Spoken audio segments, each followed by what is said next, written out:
Good morning, students. I am Dr. Gopal Krishna M. Gankar, Associate Professor of Economics. As we have already studied about meaning and illustrations of consumer surplus, and as you know, this particular theory is having a lot of practical values.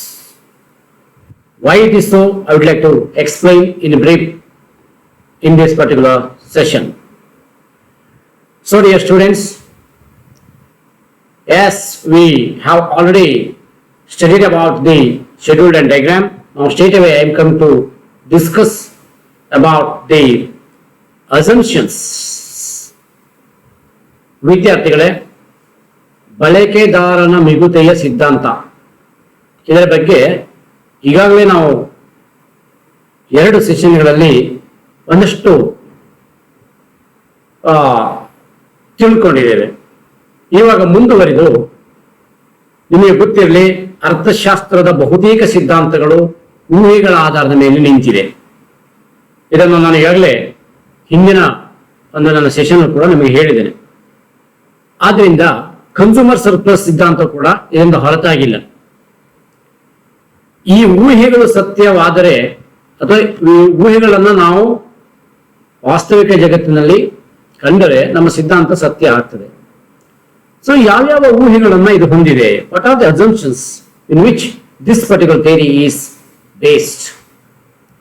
This is the thing that I am going to discuss in the beginning, and then I will come back.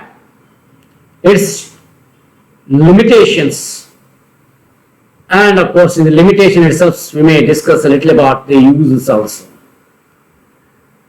As for that cardinal measurement of utility, ಇಲ್ಲಿ ಬಳಕೆದಾರನ ಮಿಗುತೆಯನ್ನ ಅಥವಾ consumer surplus ಅನ್ನ ನಾನು ಕಾಣಬೇಕಾದ್ರೆ ನನಗೆ ಯುಟಿಲಿಟಿಯನ್ನ ಅಳಿಬೇಕಾಗ್ತದೆ. ಯುಟಿಲಿಟಿಯನ್ನ ಅಳದಾಗ ಮಾತ್ರ ನಾವು ಹೇಳಬಹುದು ಇಂತಿಷ್ಟೇ ಯುಟಿಲಿಟಿಯನ್ನ ಅವನು ಪಡಿತಾ ಇದ್ದ ಅಥವಾ ಈಗ ಪಡೆದಿದ್ದಾನೆ. ಅಥವಾ see what are the difference actual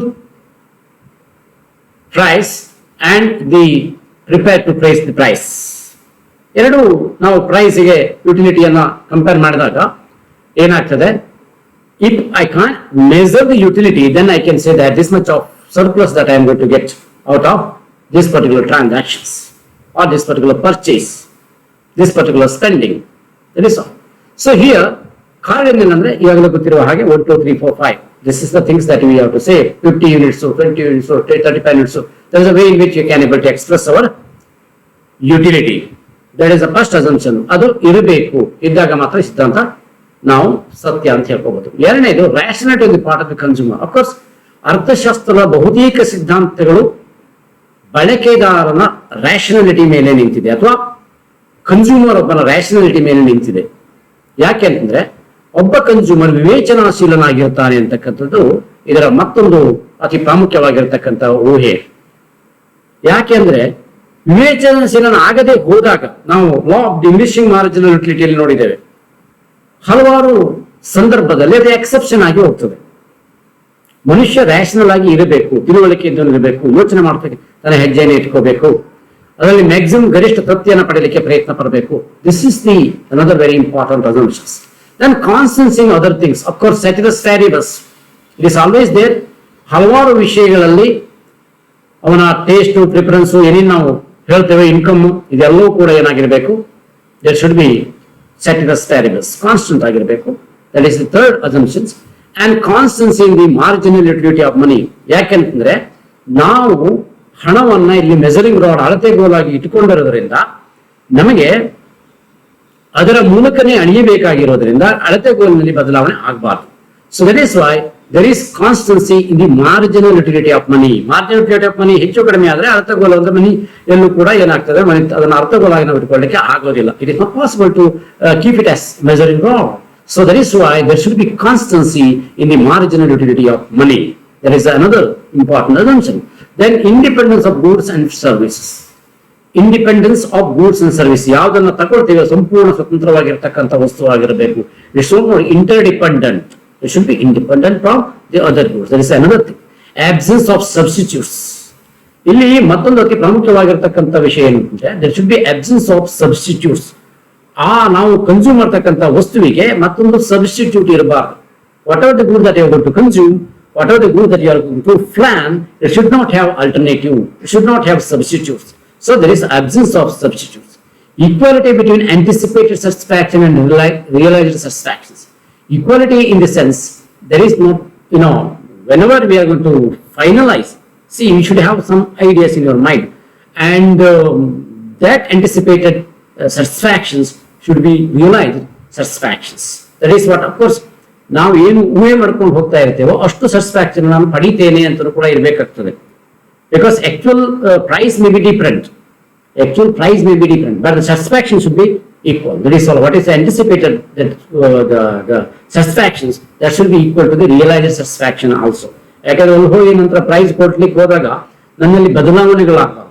See, whatever that we anticipated, the same price the same amount of utility that I want to derive. So, dear students, these are the major assumptions that should be realized. Otherwise, our theory will not be hold, at all. It is not realized. The theory itself is not going to be realized. That is why that are the assumptions that should be followed.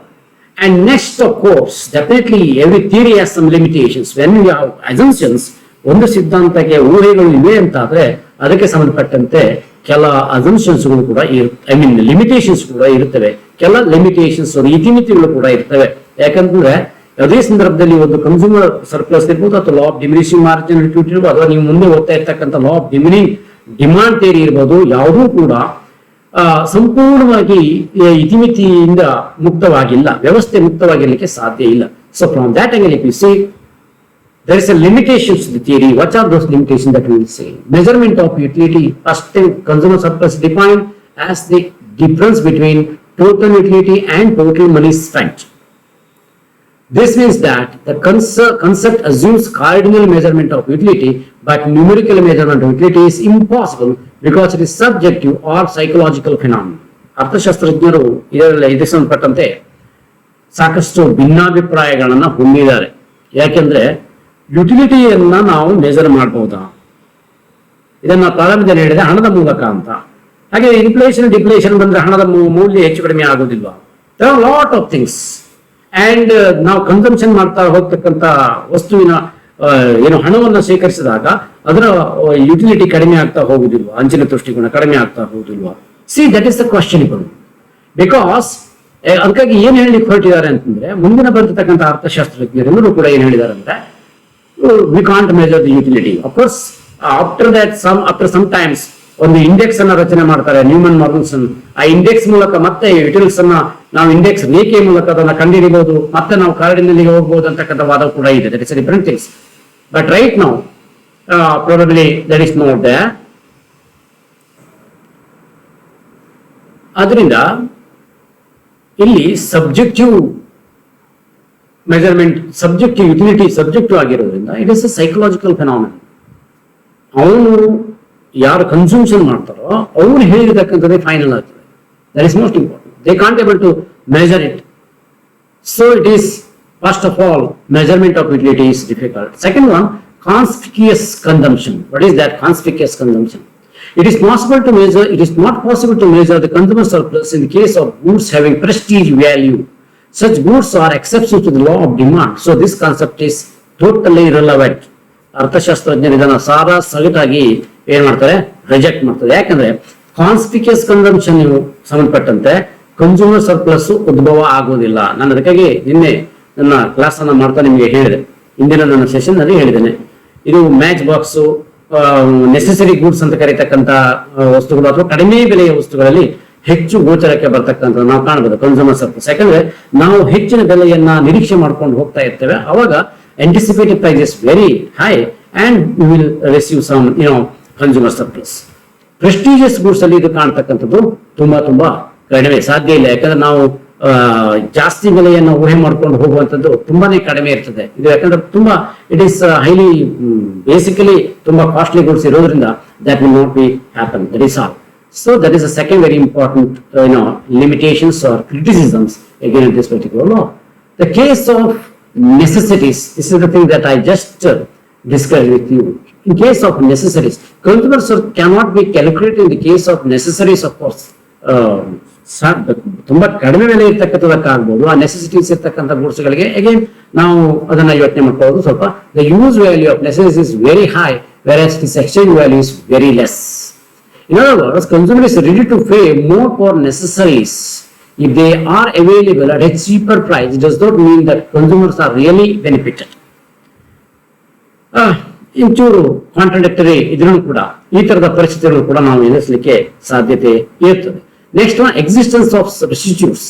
The concept is based on the assumption of known availability of substitutes. When a lot of substitutes exist, there is no question of what the consumer is willing to pay rather than go without it. ಇದು ಹೇಗಿದೆ ಅಂತಂದ್ರೆ, yes, there may be substitutes. I am not 100% in favor of this particular things. ಎಲ್ಲ ಹೇಳಿದಾಗೆ, ಊಹೆಗಳು ಹೇಳಿದಾಗೆ ಒಂದು ವಸ್ತುಗಳು ಮಾತ್ರ ಇರಬೇಕು, ನಮ್ಮ ಊಹೆ ಅದು. ಆದ್ರೆ ಅಕಸ್ಮಾತ್ ಆಗಿ ಅಂತ ಪರಿಸ್ಥಿತಿ ಇಲ್ಲದೇನೆ yes there are for every goods, most of the goods there are substitute. There are very few goods that you can't able to substitute. Even today the most important things, ಮನುಷ್ಯನೇ ನಾವು ಆರ್ಟಿಫಿಷಿಯಲ್ ಇಂಟೆಲಿಜೆನ್ಸಿಯಲ್ಲಿ, ಇಂದು robotic ಟೆಕ್ನಾಲಜಿಯಲ್ಲಿ ಮನುಷ್ಯನ ಸೃಷ್ಟಿ ಮಾಡುವಷ್ಟು ಮುಂದುವರಿದ್ದೇವೆ. So that what is substitutes possible in every area. ಆದರೆ ನಮ್ಮ ಸಿದ್ಧಾಂತದ ಪ್ರಕಾರ ಅದನ್ನು ನಾವು ಒಪ್ಪಿಕೊಳ್ತಿಲ್ಲ. ಐ ಮೀನ್ ಒಂದು ಪರ್ಟಿಕ್ಯುಲರ್ ವಸ್ತುವನ್ನು ನಾವು ಪರಿಗಣಿಸ್ತಾ ಇದ್ದೇವೆ. That is the very important things. Will go with the next. ಮುಂದಿನ limitation, marginal utility of money. The concept assumes constant marginal utility of money, but like any other commodities, money is also subject to the operation of law of diminishing marginal utility. When money stock decreases, obviously marginal utility increases. ವಿದ್ಯಾರ್ಥಿಗಳು ಈಗಾಗಲೇ ನಾನು ಅದರ ಬಗ್ಗೆ ಸ್ವಲ್ಪ ಮಾಹಿತಿಯನ್ನು ನಿಮಗೆ ಕೊಟ್ಟಿದ್ದೇನೆ, ವಿಷಯವನ್ನು ಚರ್ಚಿಸಿದ್ದೇನೆ. Marginal utility of money never stops, I mean constant, either it increases or decreases. ಇದನ್ನ ವಿಮರ್ಶೆ ಮಾಡಲಾಗಿದೆ, ದೊಡ್ಡ ಪ್ರಮಾಣದಲ್ಲಿ ಇದರ ಬಗ್ಗೆ ವಿಮರ್ಶೆ. ಯಾಕೆಂತಂದ್ರೆ even inflation deflation is also one cause for change in the marginal utility of money, and stock is also changes the utility of money. So ಅದರಿಂದ ಹೆಚ್ಚು ಕಡಿಮೆ ಆಗ್ತಕ್ಕಂಥ ಸಂದರ್ಭದಲ್ಲಿ ಇದು ಆಗ್ತದೆ ಅನ್ನೋದನ್ನ ಗಮನಿಸಬೇಕು. Then the emotional purchases. We should not calculate consumer surplus when purchases are guided by emotions. If the consumers are very fond of certain commodities, they are ready to pay more. When consumers purchase a valuable book, gift for beloved friends, they do not bother about the price at all. ನಮಗೆ ಬೇಕಾದವರು, ತುಂಬಾ ಪ್ರೀತಿ ಪಾತ್ರರಿಗೆ ನಾವು ಒಂದು ವಸ್ತುವನ್ನ ಕೊಡಬೇಕಾಗಿದೆ ಅಂತ ತಿಳ್ಕೊಳ್ಳಿ. So ಅಂತ ಸಂದರ್ಭದಲ್ಲಿ ನಾವು ಮೌಲ್ಯವನ್ನ ಹೆಚ್ಚು ಗಮನಿಸುವುದಿಲ್ಲ. ಅಥವಾ ಇಲ್ಲಿ ಏನಾಗ್ತದೆ ಅಂತಂದ್ರೆ ಆಂಟಿಸಿಪೇಟೆಡ್ ಪ್ರೈಸ್ ಅದರ ಬಗ್ಗೆ ಎಲ್ಲ ಯೋಚನೆ ಮಾಡೋದಿಲ್ಲ, ಅದನ್ನ ಖರೀದಿ ಮಾಡ್ಬೇಕು, ನನಗೆ ಬೇಕಷ್ಟೇ. This is the things. Because there may be emotional matters ಇರೋದ್ರಿಂದ ರ್ಯಾಷನಾಲಿಟಿ ಅಷ್ಟೊಂದು ಮಹತ್ವ ಪಡ್ಕೊಳ್ಳೋದಿಲ್ಲ ಅಂತ ನಾವು ಅಂದ್ಕೊಳ್ಬೇಕಾಗ್ತದೆ. ಸೊ ಎಮೋಷನಲ್ ಪರ್ಚೇಸ್ ಬಂದಾಗ ರ್ಯಾಷನಾಲಿಟಿ ಹ್ಯಾಸ್ ನೋ ಮೀನಿಂಗ್, ಅದರಿಂದ ಸಿದ್ಧಾಂತ ಅಷ್ಟು ಪ್ರಾಮುಖ್ಯತೆ ಪಡೋದಿಲ್ಲ ಅಂತ ಈ ನಿಟ್ಟಿನಲ್ಲಿ ಹೇಳ್ಬೇಕಾಗ್ತದೆ. Then interdependence of goods. ಅವೇನ್ ಹೇಳ್ತಾರೆ, the concept ignores individual differences of goods. Usually goods are interdependent. Definitely ಇದು ಸಾಧ್ಯ ಇದೆ, ಯಾಕಂದ್ರೆ ಒಂದು ವಸ್ತು ಮತ್ತೊಂದು ವಸ್ತುವಿನಿಗೆ ಸಂಬಂಧಪಟ್ಟಂತೆ ಇರಬೇಕಾಗ್ತದೆ. ಸಂಪೂರ್ಣವಾಗಿ ಇಂಡಿಪೆಂಡೆಂಟ್ ಆಗಿ ಒಂದು ವಸ್ತು ಇರಲಿಕ್ಕೆ ಸಾಧ್ಯ ಆಗುದಿಲ್ಲ. ಯಾಕಂದ್ರೆ ಒಂದು ವಸ್ತುವಿನ ನಿರ್ಮಾಣ ಹಲವಾರು ಪ್ರಾಸೆಸ್ನಲ್ಲಿ ಆಗೋದ್ರಿಂದ it definitely depend upon the other goods or that conditions. So interdependence is another very important thing that is not considered here. Then individual differences. The concept is limited as it ignores individual differences. In reality, the consumers differ in incomes, taste, preferences, and temperaments. Hence, they are bound to react differently to different economic situations. ಸಾಮಾನ್ಯವಾಗಿ ಒಬ್ಬ ವ್ಯಕ್ತಿಯ taste ಮತ್ತೊಬ್ಬ ವ್ಯಕ್ತಿಯ ಇರಲ್ಲ, ಒಬ್ಬನ preference ಮತ್ತೊಂದು preference ಇರಲ್ಲ. And income, of course, as you all know, there is a difference in the incomes. So from that all angle, individuals are different. Now, ಈ ಕನ್ಸ್ಯೂಮರ್ ಸರ್ಪ್ಲಸ್ ಹೀಗೆ ಇಷ್ಟೇ ಆಗ್ತದೆ ಅಂತ ಹೇಳಿ ಹೊರಟಾಗ there is no individual difference ಅಂತ ಹೇಳಬೇಕಾಗ್ತದೆ, identical type. But the fact is not like that, because it's always differ from person to person, regarding tastes, incomes and preference, etc. And even temperaments, everything. And next one, rationality. This is the things that I already, discussed a little about it.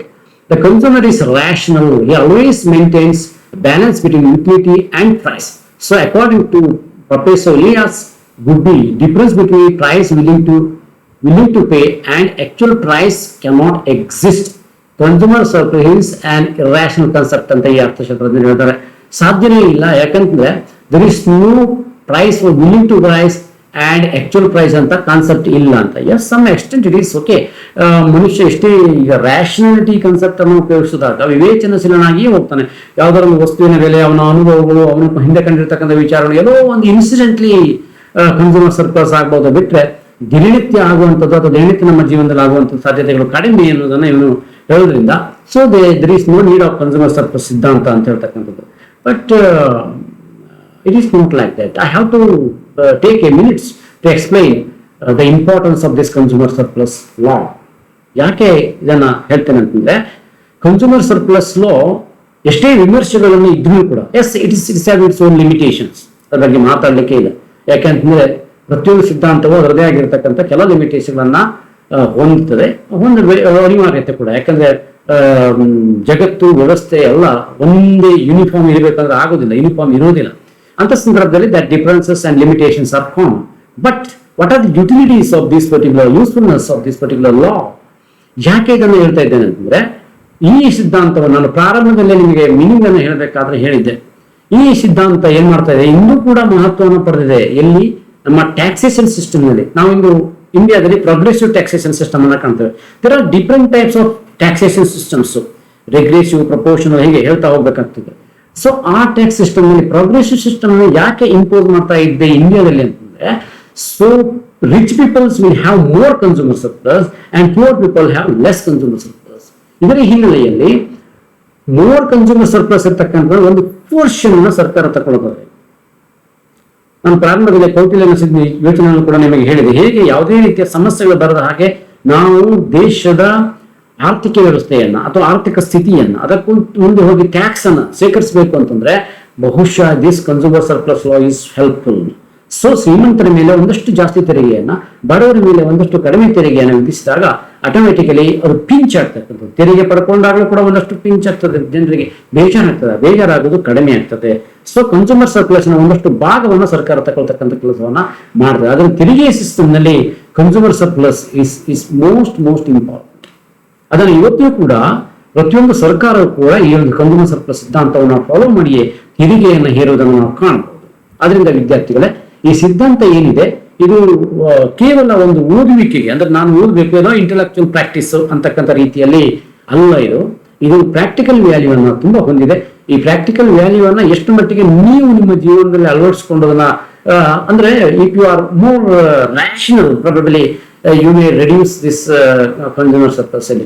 Consumer surplus ತುಂಬಾ ಇದನ್ನ ಕಡಿಮೆ ಮಾಡ್ತಾರೆ. ಅಥವಾ ನಾವು consumer surplus ಅನ್ನ ಜಾಸ್ತಿ ಹೊಂದ್ತೇವೆ ಅಂದ್ರೆ ಇದರ ಅರ್ಥದಲ್ಲಿ ಶ್ರೀಮಂತರು ಅಂತಕ್ಕಂಥ ವಾದ ಕೂಡ ಇರ್ತದೆ. ಯಾಕಂದ್ರೆ ನಾವು ಹೆಚ್ಚು ಬೆಲೆಯನ್ನು ರೆಡಿ ಇರ್ತೇವೆ ಕೊಡ್ಲಿಕ್ಕೆ ಅಂತಂದ್ರೆ somewhere else that is you are rich.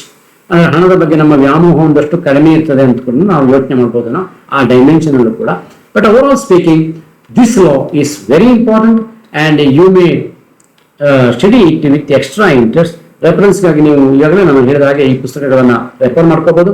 ತನ್ಮೂಲಕ ಇನ್ನೂ ಹೆಚ್ಚು ನಾಲೆಜ್ ಅನ್ನ, ಇದು ಕೇವಲ ನಿಮಗೆ ಒಂದು ಪ್ರಾರಂಭ ಅಂತ ತಿಳ್ಕೊಳ್ಳಿ. ಕನ್ಸ್ಯೂಮರ್ ಸರ್ಪ್ಲಸ್ ಬಗ್ಗೆ ಒಂದಷ್ಟು ಮಾಹಿತಿಗಳು, ಒಂದಷ್ಟು ತಿಳುವಳಿಕೆಗಳಿದೆ. ಈ ಬೇಸ್ ಅನ್ನ ಇಟ್ಟುಕೊಂಡು ನೀವೇನ್ ಮಾಡ್ಕೋಬೇಕು, ಅದನ್ನ ತುಂಬಾ ದೊಡ್ಡ ಪ್ರಮಾಣದಲ್ಲಿ ಮುಂದಿನ ದಿನಮಾನಗಳಲ್ಲಿ ನೀವು ನೀತಿ ನಿಯಮಗಳನ್ನ ನಿರ್ಮಿಸುವಂತಹ ಹಂತಕ್ಕೆ ಬಂದ್ರೆ ಬಹುಶಃ ಇದೆಲ್ಲವೂ ಕೂಡ ನಿಮಗೆ ಸಹಕಾರಿ ಆಗ್ತದೆ ಅನ್ನೋದನ್ನ ಹೇಳ್ತಾ I would like to stop here. ಓದಿ ಅಭ್ಯಾಸ ಮಾಡಿ ತಿಳ್ಕೊಳ್ಳಿ ಅಂತ ಹೇಳ್ತಾ ಇವತ್ತಿನ ಈ ಸೆಷನ್ ಅನ್ನು ಮುಗಿಸ್ತೇನೆ. ಮತ್ತೊಂದು ಸೆಷನ್ ನೊಂದಿಗೆ ಮುಂದಿನ ಕ್ಲಾಸ್ನಲ್ಲಿ ನಾನು ಬರಲಿಕ್ಕೆ ಪ್ರಯತ್ನ ಪಡ್ತೇನೆ. Thank you dear students.